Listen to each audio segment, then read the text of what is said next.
I'm Elijah McNabb, and I am having conversations with candidates running for office that impact Loudon County. This is not associated with anything and just purely a non-political, unbiased interview, just a citizen asking questions. So our first candidate today has graciously offered her time to speak with us. And to begin, I'm going to ask you to please just introduce yourself and tell us who you are, what seat you're running for, and with this being a general, your political party. Sure. First, thanks for coming, and thanks for taking on this task, because it's encouraging to all of us that a young person who's coming along and developing in the community would have an interest to do this. So I'm delighted to talk with you. Thank you. Looking forward to it. My name is Nikki Calvano. I am running for District 1, Seat B, Loudon County Commission. I am running on a Democratic ticket. Okay. So expanding into that, can you tell us a little bit about yourself, what personal, professional, volunteer, or community experience has prepared you to serve on the Loudon County Commission? What do you believe you bring to this role? Okay, so you want to know what I bring to the table and what my background is. Well, we're sitting in what was once my post-career office when I was still working as a consultant, and now it's just sort of the cluttered room. So when you say, what's my background? Well, my background, the books you see on the shelf are primarily law books and leadership books. I have a degree in law. I was a lawyer for 30 years. I guess I'm still a lawyer. I'm not practicing law anymore. And I'm a leadership strategist. And someone as yourself who's studying in the area, you kind of know what that means, right? I hope so. All right. I took my master's in strategic leadership. Oh, wow. Because I was asked to begin for the Department of Justice, the United States Department of Justice. The director of the training program for all of the Department of Justice asked me to start up a Justice Leadership Institute.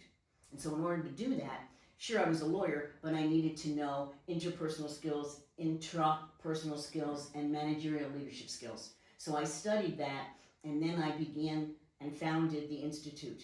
After I retired from the Department of Justice, I continued doing that on a national, state. I've trained almost all the state attorneys general. Those offices, I think I didn't go to 2 states. I spent 10 years working with state attorneys general after having worked with the assistant United States attorneys in training them legally, but also training them in managerial leadership. And now, since 2023, I've retired. So what do I bring to the table? What does that mean to anybody living in Loudon County? Who cares that Nikki's a lawyer? Who cares that Nikki is involved in reading books on leadership and studied leadership? And what it means, I think, is that I'm going to know how to ask the right questions. I'm going to hopefully know how to listen and discern factual information, require verified facts, and then be able to analyze material, because obviously that's what a lawyer does. And from time to time, it doesn't hurt to have a lawyer on the commission, especially when you're paying outside lawyers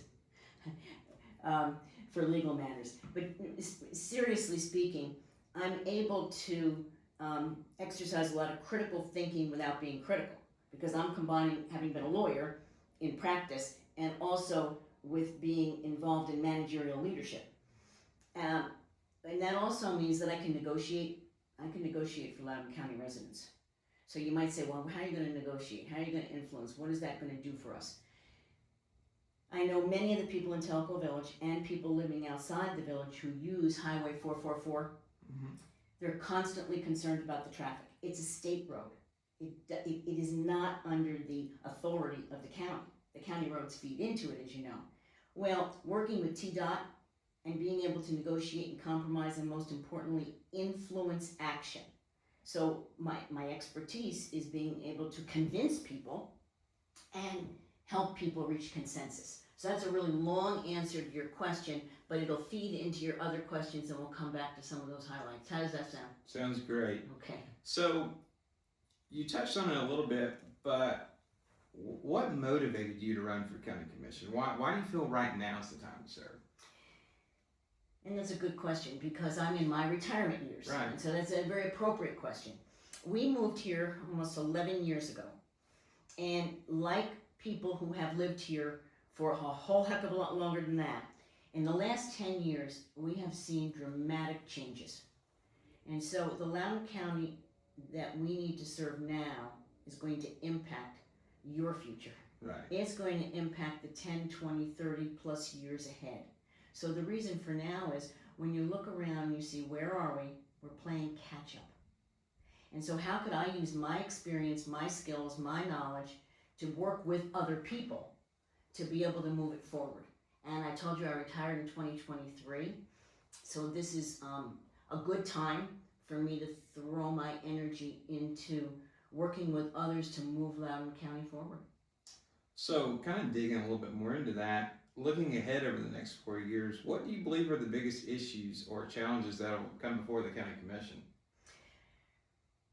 Well, I'll answer that twofold. The first is, in addition to asking questions and listening to answers, I think it's really important that any public elected official asks the residents, the constituents, what's important to them.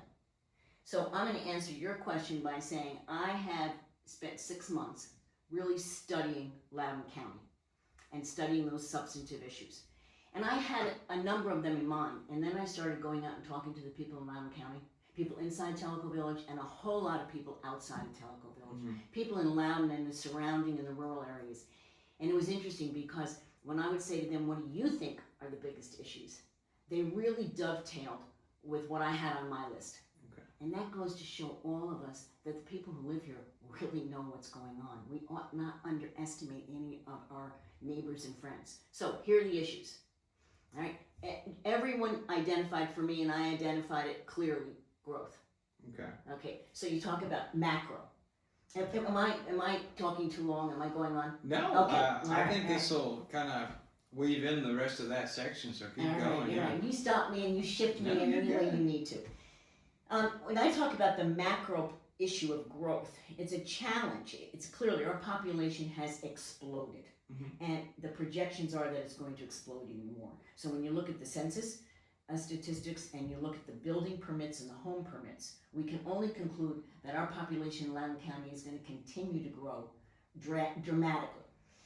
Now with that macro problems comes, all right, what's the next spin-off of that becomes a critical issue for the commission and for the residents? And obviously it's land use, okay? How do we modulate growth? We don't stop growth.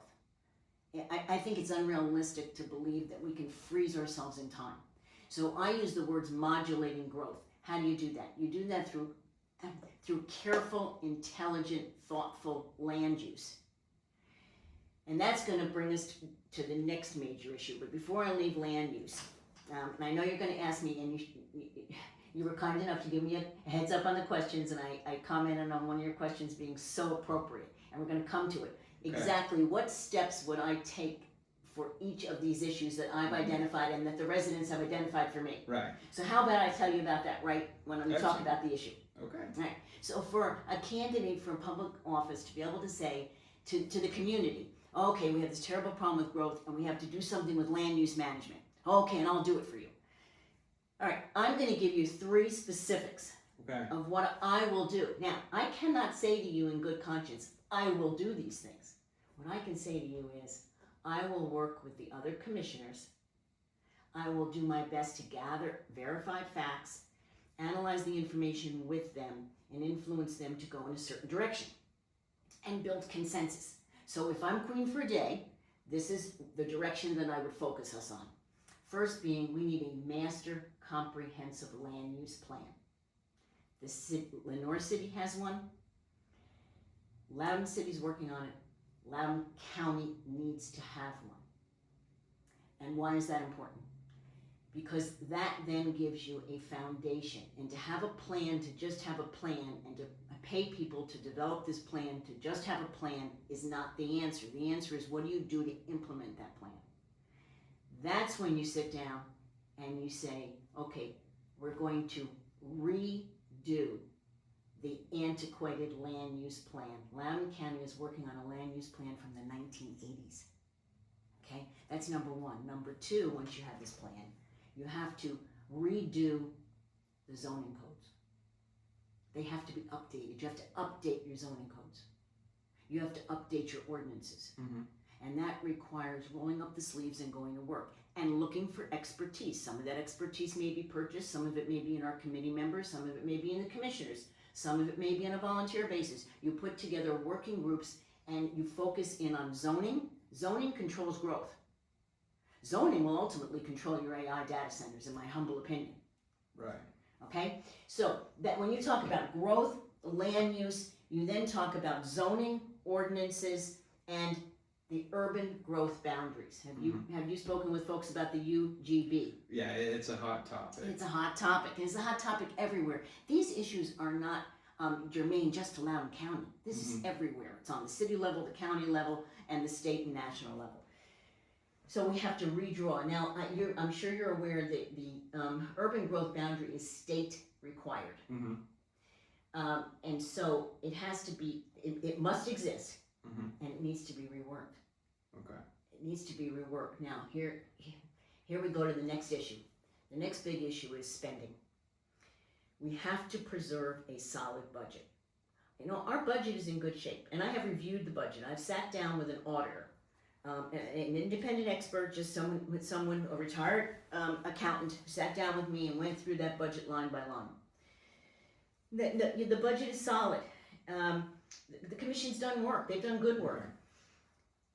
However, in COVID money, we got emergency funding, and we got that funding in 2020. I'm adamant about not saying something that isn't going to be backed up by data.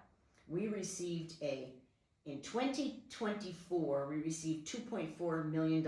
In 2025, we received $1 million. That's not regular income. Okay. That's going to cut off. Is that what we hear often referred to as ARPA funds? Yes, Okay. exactly. Okay. Exactly. And so that was federal funding. Okay. And that came into our revenue Okay. and was used throughout the period of time appropriately. Now, what does that do though when we're looking for long-term spending? We have to make sure that we take into consideration we're not going to have that outsource of funding. Mm-hmm. We can also not assume that because we have high growth in population and more residents, we're going to have more revenue. Okay. We're not necessarily going to have more revenue, because you get revenue when, you know, if you're having 3-acre lots, Right.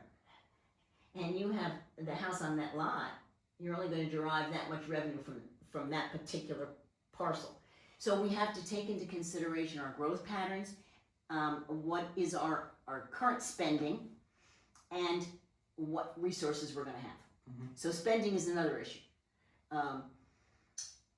And the next issue that I would say, and I think you're going to get to this, so I'm going to stop. I'm going to stop there. I wanted to make sure we talked about ensuring our budget is solid, our growth and population increase, and shall I jump the gun and talk about collaborating with community leaders?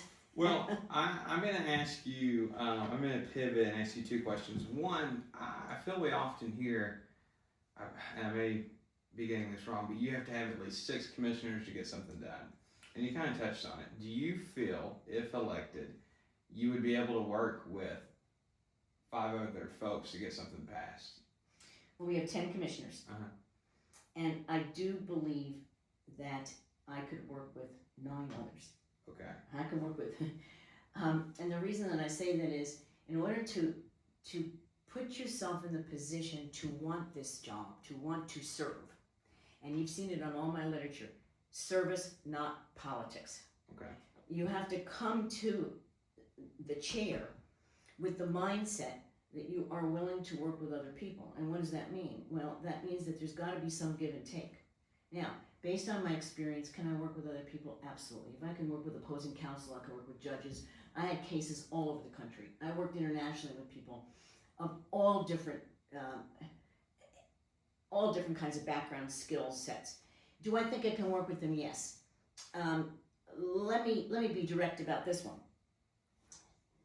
Assume I were the only Democrat Okay. on the commission.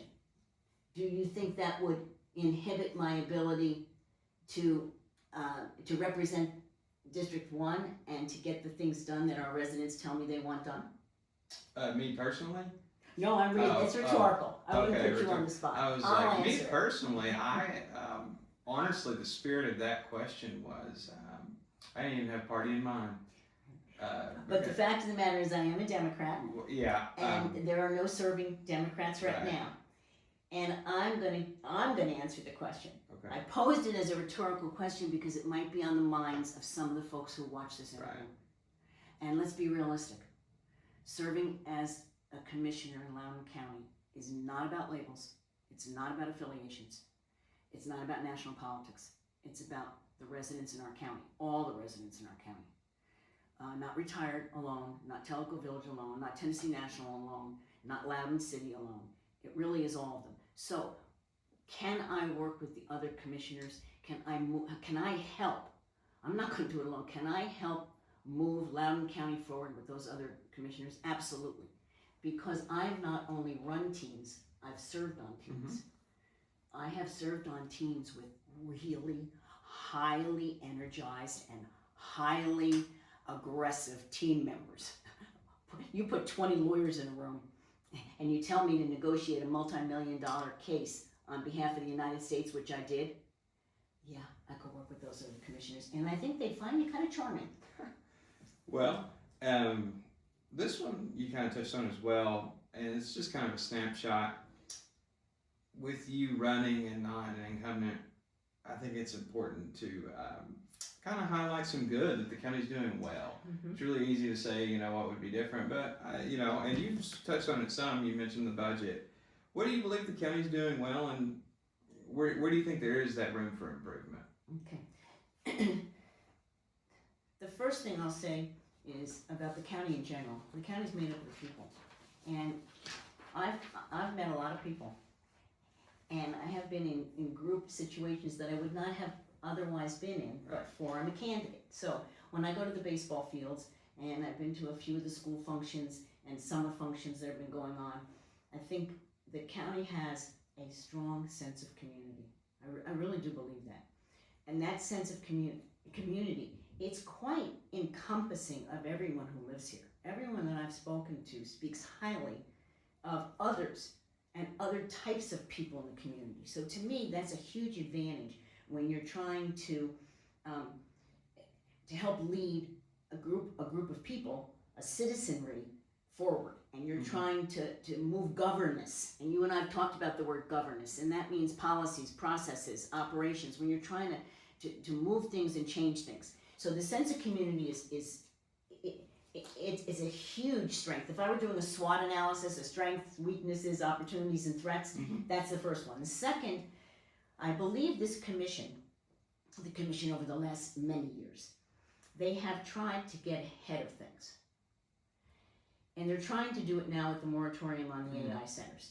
And they tried to do it when the moratorium was certain kinds of land use and growth with multi-dwellings.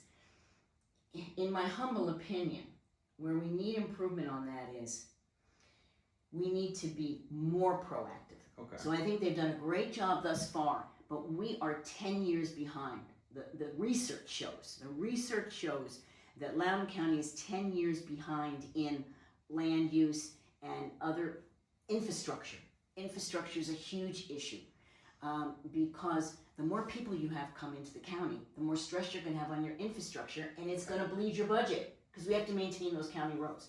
So the very, very long answer to that is we have to build on the strengths and the clear thinking, and we have to be not afraid to move forward. So we need proactive, not reactive governance. Well, and I'm sure others as well as myself appreciate, you saying that there are areas that are doing well. And so this one is probably my favorite question. Loudon County works alongside several municipalities, including Loudon, Lenore City, Philadelphia, and Greenback. How do you feel those relationships are working today, and are there ways cooperation between the county and its municipalities could be improved? I'm really glad you asked that question. I already told you that, and I thought question number 10 was wonderful. And I'll tell you why it's so wonderful. This is where we really do need to improve. And this is where I think I could be of great help. I believe first, the commission, whoever makes up the body of the commission, the commissioners, they need to look inward first. So the first relationship building that they need to do is internal to the commission. These folks have to work together. They need some introspection on how they can share different opinions, maybe even come to different conclusions, and then respectfully work together. Secondly, they need to listen to the constituents, and they need to up the ante on respect. I really do believe that. Respect of one another and respect of the people who come before them. So that's internal. Now your question talks about external, but we always start with intra before we have to self-regulate before we then go beyond that. When you talk about the relationships between the cities and the county, from what I understand and from what I have been able to observe and discern, those relationships can be, I'm looking for the right word here. I'm not hedging, and when I do work with body language, and so when I look up, anyone who knows body language is saying, oh, she's looking, I'll say that I am looking for the right way to say this.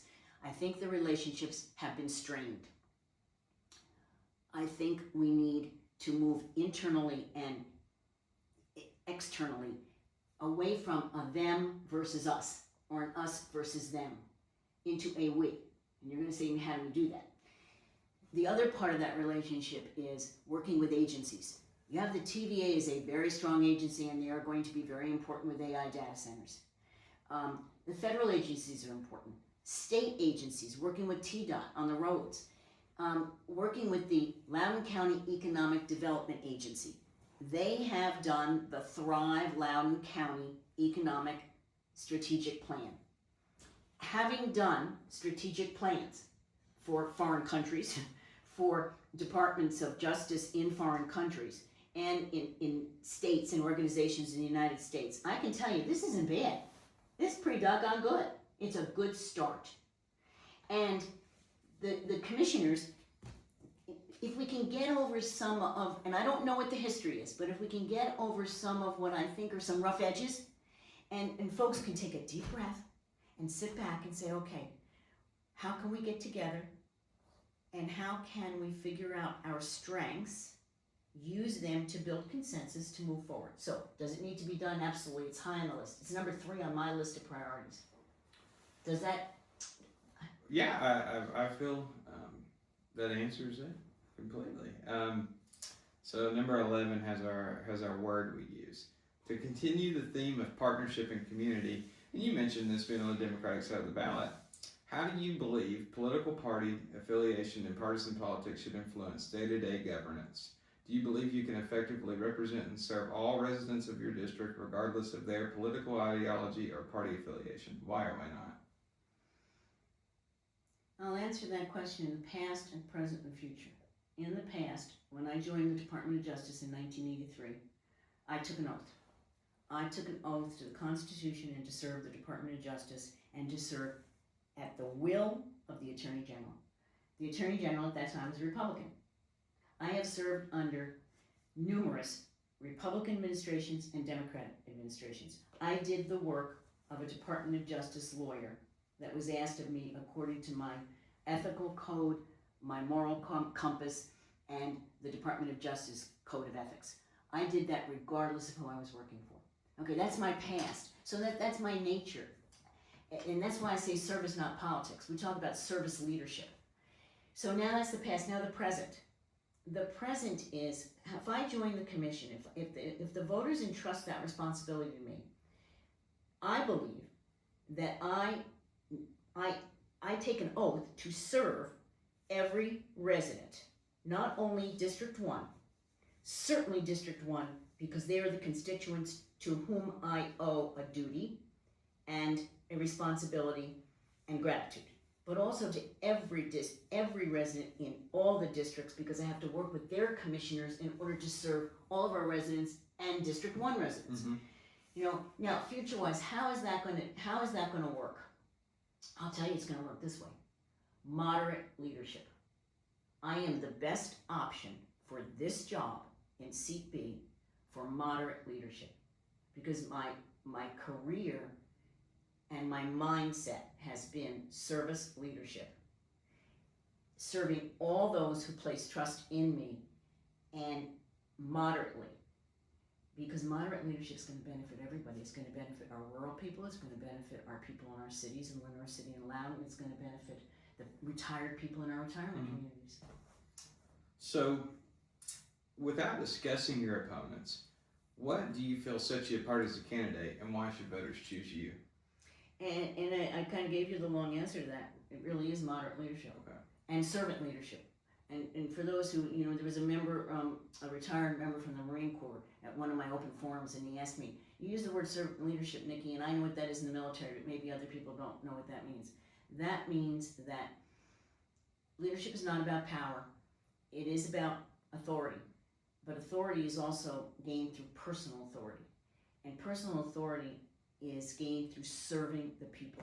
You cannot be a leader if you do not have people following you. People follow you because you serve them. And anyone who's read the Bible will tell you that Jesus Christ was the first servant leader. Now, those who read the Quran will tell you that Allah was a servant leader.